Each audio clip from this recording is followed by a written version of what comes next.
W. Profesor Sergio Fajardo, gracias por atendernos, buenos días. Buenos días, Julio, un gusto saludarlos. Pues aquí pensándolo desde el día miércoles, puede haber acuerdos, desacuerdos sobre su gestión, pero hay quienes pensamos como yo que usted es un señor honesto y que su idea de un país mejor es bajo la bandera de la lucha contra la corrupción. Este escenario en el que ahora lo enmarcan a usted sobre una posible causa de corrupción por decisiones que usted tomó y que habrían beneficiado a un tercero, ¿se habían podido evitar en su momento con, como sugieren algunos, con algún seguro contra la devaluación o contra algún estudio que proyectara algo que pudiera blindar ese contrato? ¿Se habría podido hacer algo que usted hoy reconozca que no se hizo? No, Julio.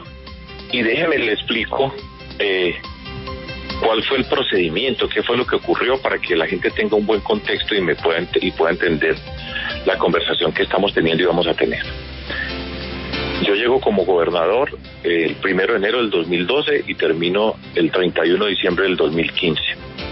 Cuando llego como gobernador, el departamento tiene una deuda interna y tiene una deuda externa. De hecho, el departamento tenía dos créditos, uno con el BID y otro con el Banco Mundial en dólares, que no tenían ningún tipo de cobertura, que es ese seguro para proteger sobre la volatilidad. En principio ese es el seguro.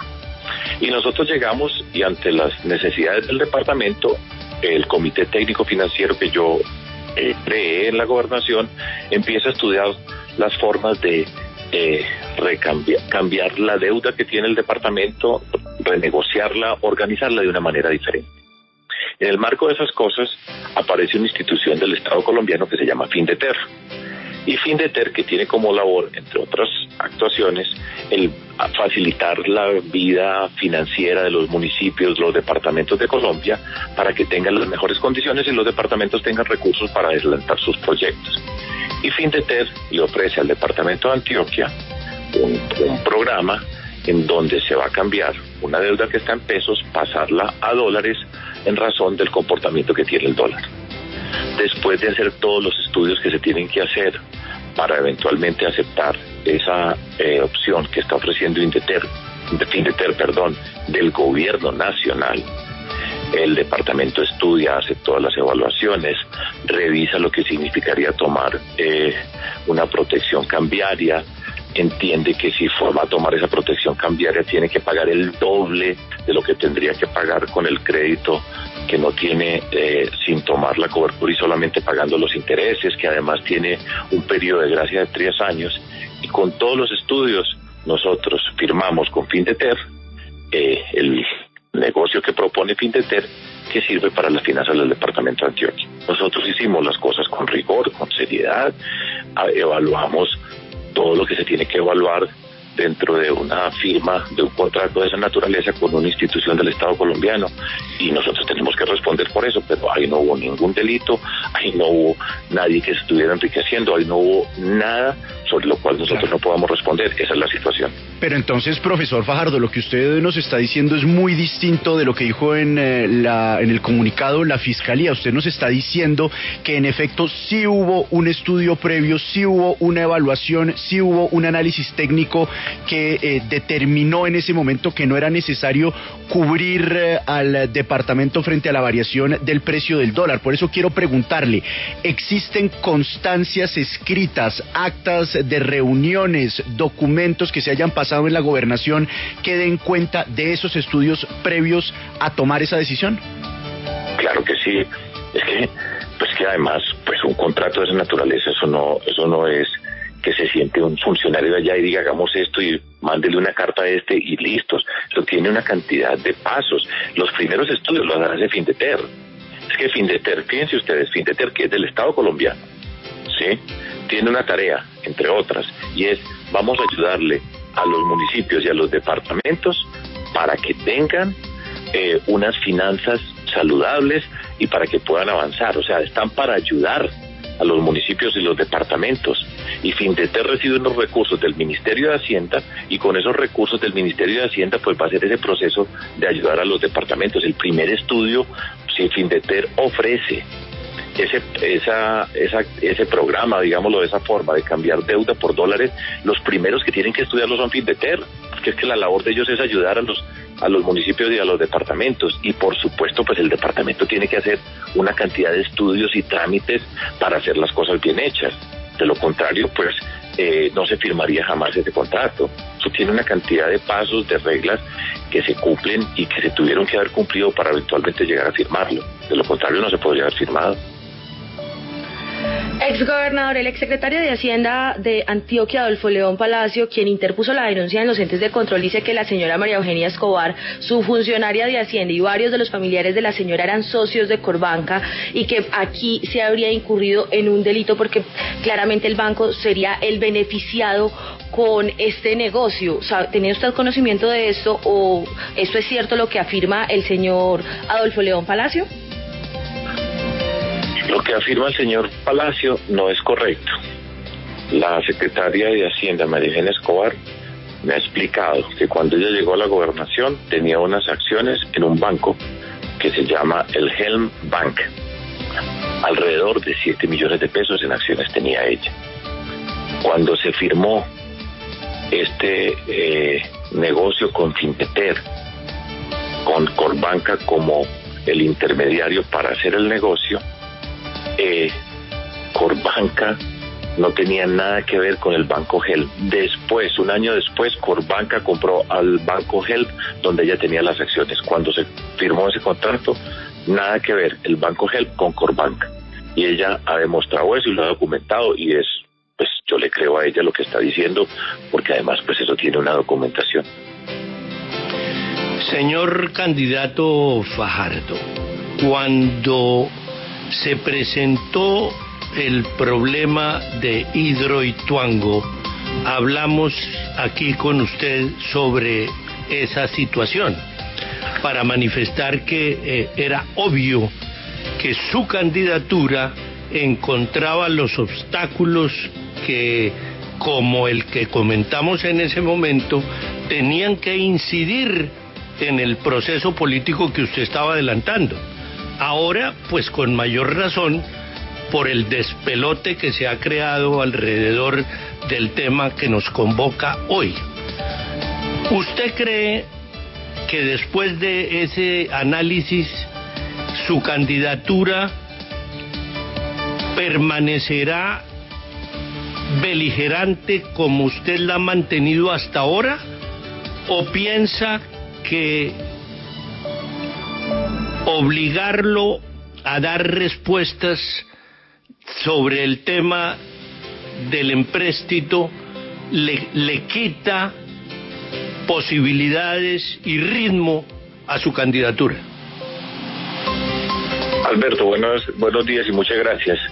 Para nada. Yo soy consciente de lo que está pasando.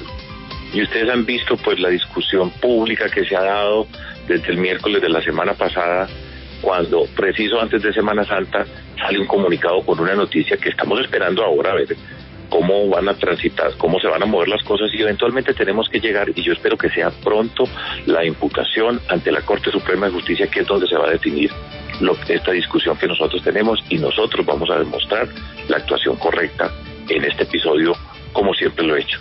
Alberto, yo llevo creo que cerca de 150 investigaciones en todos estos años, y siempre he respondido y voy a responder, y soy consciente del tamaño de lo que estoy enfrentando: Contraloría, Fiscalía, seguramente la Procuraduría en medio de todas estas cosas, pero nada de eso nos va a detener, me va a detener a mí, porque cada día tengo mayor conciencia acerca de esta discusión política y pública que nosotros tenemos que dar en Colombia. En nuestro país se han deteriorado las instituciones, empezando por algo que es fundamental para poder tener una sociedad sana, y es la confianza en las instituciones. Yo actúo y me echo el propósito, y así me cuesta trabajo, y muchas de estas cosas me duelen. Esto no es tan sencillo como no importa que lo acusen o que hagan ese tipo de afirmaciones públicas, me cuesta trabajo, me hago el propósito de que están actuando de manera honesta, transparente, pero en Colombia se perdió la confianza en las instituciones, hay un malestar ciudadano muy profundo asociado con las desigualdades tremendas que tiene nuestro país y los sufrimientos que tiene, y la corrupción que está asociada con la pérdida de confianza en las instituciones. Y precisamente 21 años de estar luchando contra la corrupción y de estar viviendo de acuerdo a unos principios y actuando de acuerdo a unos principios, unos ideales y unas convicciones, voy a continuar y me va a tocar hacer esfuerzos y me toca multiplicarme y como lo he señalado ya, esto duele y esto es difícil y esto no es tan sencillo como parece, pero yo me he hecho ese propósito y cada día tengo mayor convicción, más ganas de seguir trabajando y seguiré trabajando. Y enfrentaré con la riqueza que yo tengo, la riqueza es la confianza de una muy buena parte de la ciudadanía, la dignidad que yo tengo como persona y mi convicción profunda acerca de los principios que necesitamos para cambiar a nuestro país, que va a cambiar. Y yo espero, en el marco de la coalición que estamos construyendo, que seamos nosotros y que sea yo la persona escogida para liderar este país. Todo esto es parte de la formación, parte de tener que pasar por todas estas cosas para gobernar un país como Colombia y poder dar ejemplo. Pues profesor, desearle suerte en lo que usted acertadamente indica.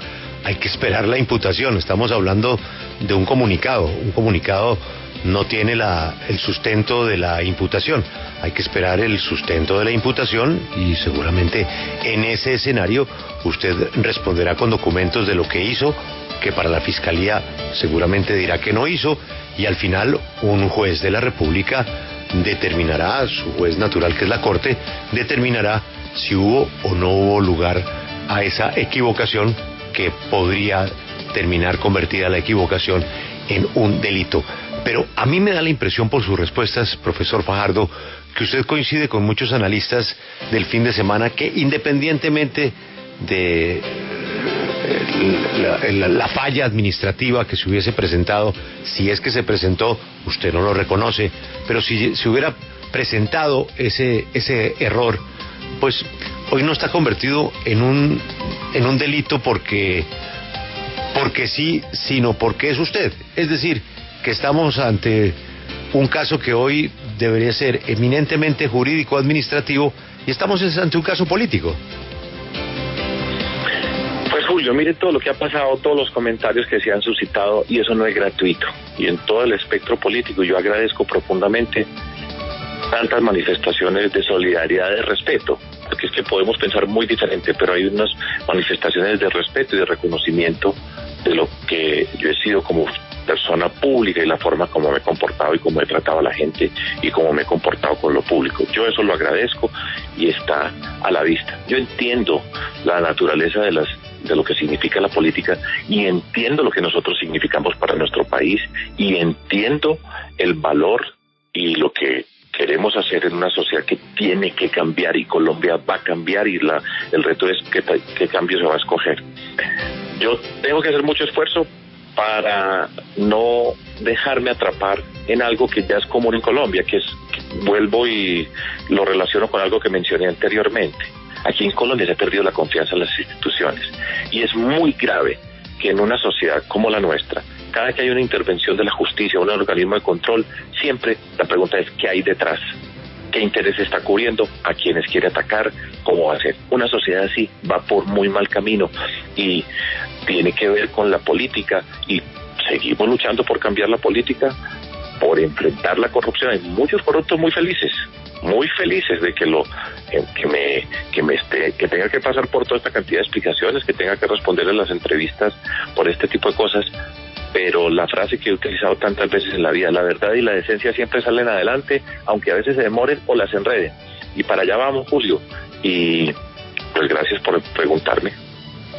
Profesor, gracias por atendernos y mucha suerte con toda esta ronda de explicaciones que le va a tocar dar hoy. Muy amable, profesor. Feliz gracias. Gracias. Bueno, igualmente. Es el candidato a la presidencia, Sergio Fajardo. Esa es la W